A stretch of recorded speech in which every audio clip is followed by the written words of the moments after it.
जिला मलीन में सरकारी जमीन के रिकॉर्ड में हेरा फेरी करने पर महकमा एंटी करप्शन ने असिस्टेंट कमिश्नर मुराद मेमन गोद सब डिवीजन मलीन एजाज हालेपोटो को 27 फरवरी को रिकॉर्ड समेत तलब कर लिया है। अहम खबर के हवाले से आपको आगाह करें, जिला मलीन में सरकारी जमीन के रिकॉर्ड में हेराफेरी करने पर महकमा एंटी करप्शन ने असिस्टेंट कमिश्नर मुराद मेमन गोद सब डिवीजन मलीर एजाज हालेपोटो को 27 फरवरी को रिकॉर्ड समेत तलब कर लिया है। इस बारे में मजीद तफसीलात जान लेते हैं अपने नुमाइंदे शकील नाइज से। जी शकील, क्या तफसीलात हैं आपके पास?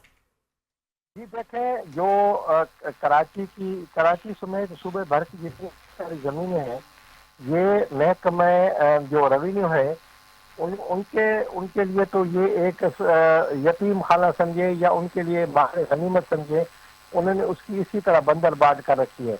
जिला मलीर का इलाका मुराद मेमन गोट, वहाँ पर कोई सैकड़ों की तादाद में farm house, fish farm, poultry farm और गेस्ट हाउस वहाँ सब बने हुए हैं। लेकिन ये इस अलाटमेंट में एक असिस्टेंट कमिश्नर है एजाज हालीपोटो, उसने ज्यादा अलाटमेंट की है, सरकारी जमीन को रिकॉर्ड में हेरा फेरी की है।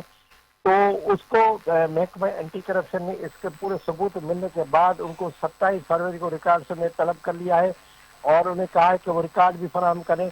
डायरेक्टर 2 एंटी करप्शन ने चीफ सेक्रेटरी के दफ्तर में सेक्रेटरी सर्विसेज को खत लिखा है, क्योंकि असिस्टेंट कमिश्नर बिराह रास्त चीफ सेक्रेटरी के मातहत होते हैं और सेक्रेटरी सर्विसेज के मातहत होते हैं।